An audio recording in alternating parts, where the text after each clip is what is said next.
आन्या मान्या दो अच्छी दोस्त होती हैं। दोनों बच्चियां कक्षा 5 की छात्रा हैं।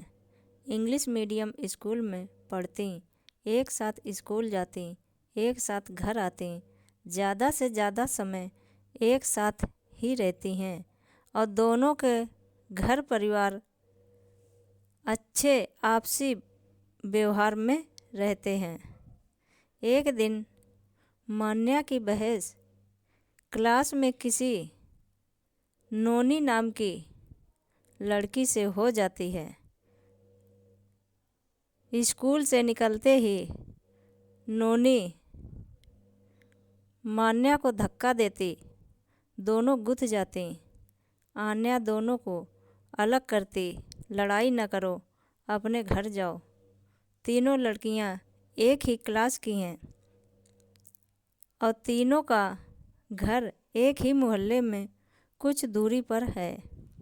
आन्या मान्या तो दोस्त हैं, बात करती हुई आगे बढ़ जाती हैं, लेकिन अब नोनी फिर दौड़कर मान्या को धक्का देती।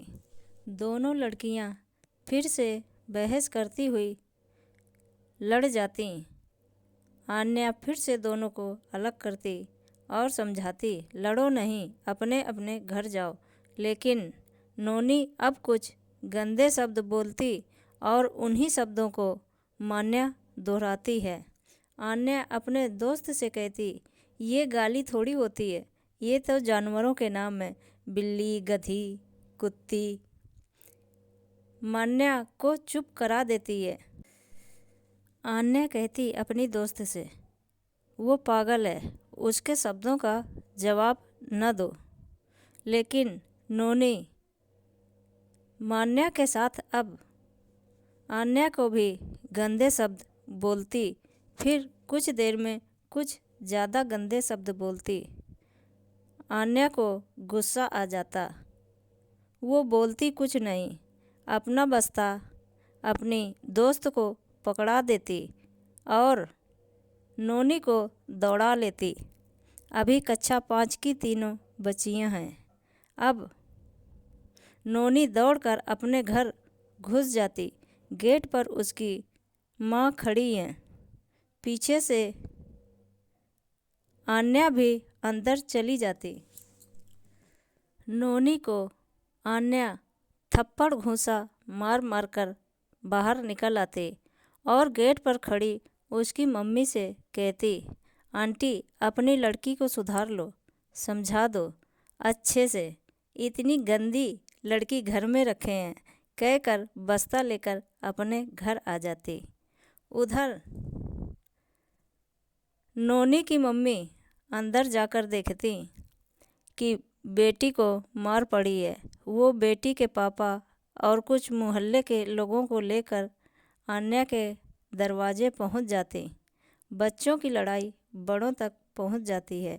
दोनों तरफ के कुछ बहस के बाद किसने क्या कहा, क्या किया, बात फैसले पर आती है। नोनी की मम्मी पापा कहते, मेरे घर में घुसकर मेरी बेटी को मारा तुम्हारी लड़की आन्या ने। आन्या के पापा मारने की वजह क्या है, ये दोनों बच्चियां ही बताएंगी। स्कूल की लड़ाई, रास्ते की लड़ाई, गाली सब सामने आती।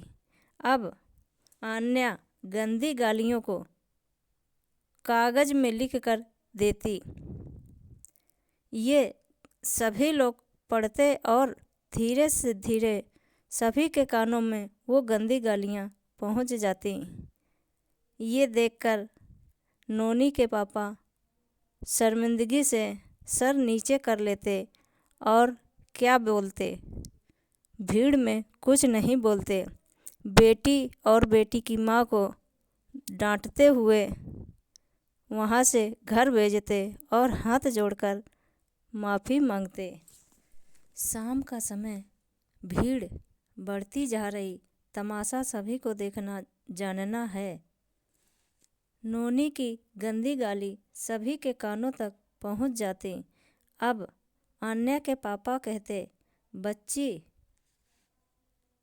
नोनी गलत नहीं, उस बेचारी बच्ची की परवरिश गलत घर में गलत हाथों में हो रही है। वो बेचारी बच्ची गलत संगत में रह रही है। अब नोनी के पापा के पास कोई शब्द नहीं है। शर्म से सर झुकाकर चले जाते हैं। समय पर सही परवरिश, सही शिक्षा, सही संगत न मिलने पर माता पिता का सर समाज में ऐसे ही झुक जाता है। अब घर के अंदर आन्या के पापा बहुत ही शांत बैठे हैं। मम्मी ने धीरे से पूछा, लड़ाई तो नहीं हुई? सब ठीक हो गया? बच्चियों का झगड़ा बड़ों तक पहुंच गया? पापा कहते, मैं आने वाले समय की सोच रहा हूँ।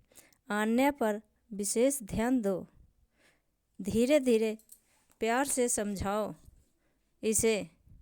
कल को शादी के बाद ससुराल में बेटियों को काम करना पड़ता है, खरी खोटी भी सुननी पड़ती हैं। ये लड़की तो वहाँ भी सभी को ठोक पीट के वापस घर आ जाएगी। बोलते हुए मुस्कुराते हैं धीरे से।